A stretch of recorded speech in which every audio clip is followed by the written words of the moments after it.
Ladies and gentlemen, the big Oh my God, guys, grabe. Hanggang ngayon, hindi pa rin ako makamove on. now begins. Dahil sa saya. Sa wakas, guys, grabe, nanalo na talaga ang Gilas Gold.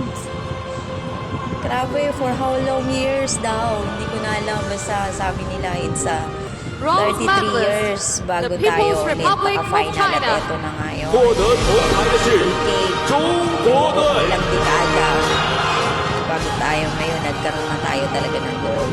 Thank you, God.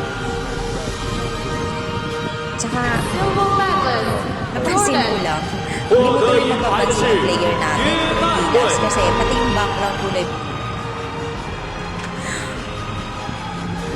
Pero guys, marami pa na talaga ang ginawa ng Gilas sa China. So, 获得 hindi 金 talaga 牌 sila 的是 makakuha hanggang 菲 ngayon. 律宾队。 Dahil dun sa website nila is makikita mo, grabe talaga yung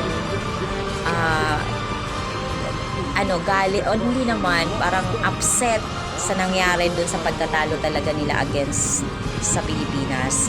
So, unang-una dun sa FIBA World Cup, di ba?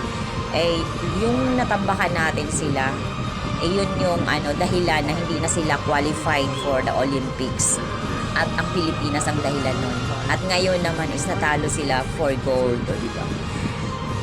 So, pero at least nanalo pa rin sila bronze. Pero syempre iba talaga yun, guys, iba talaga yung gold. At hanggang ngayon, grabe talaga. It's very very big topic talaga sa China ang pagkatalo nila, guys, against sa Gilas. So kita mo naman, grabe, nakaka-touch, sobrang talaga, as in. Saka super proud talaga ako sa team ngayon. Nanalo talaga sila, grabe. Nakakatuwa. Tsaka lalo na pag mga basketball lover kayo, guys, grabe, mafe-feel nyo talaga yung intense. Sobra. Tsaka talagang time talaga natin to. Kung napanood nyo yung laban, grabe. As in, talagang kahit anong gawin ng Jordan talaga is, kumbaga, parang ayos sa kanila talaga yung ring. Kumbaga, kahit anong effort, tsaka nabantayan talaga sila, guys. Depensa talaga ang kapag panalo doon. Tsaka ang galing talaga. Ngayon ko napansin si Newsam, ang galing. Grabe, sobra nabantayan niya ng todo-todo si RHJ. So, ayun, isa yun sa factor na talagang na-control nila yung laban. So, yun na nga, guys. As in talaga, kung mapanood nyo, talagang magugulat kayo na kahit anong effort talaga nung Jordan is hindi talaga nasushoot yung bola. So, parang talagang itinalaga na para sa atin tong taon na to. Saka, thanks God, naging disappointment tayo dun sa nangyari sa World Cup, pero at least, di ba, bumawi tayo ngayon. So, gold medal, guys, grabe.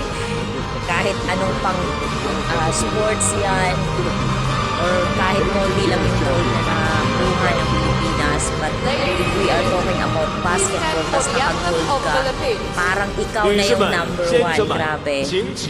As in talagang yung country nyo na yung number 1, dahil yun yung pinaka-main sports talaga ng lahat, kahit naman sa China, di ba? Sabi nga nila, kahit nanalo sila ng sangkaterbang gold, pero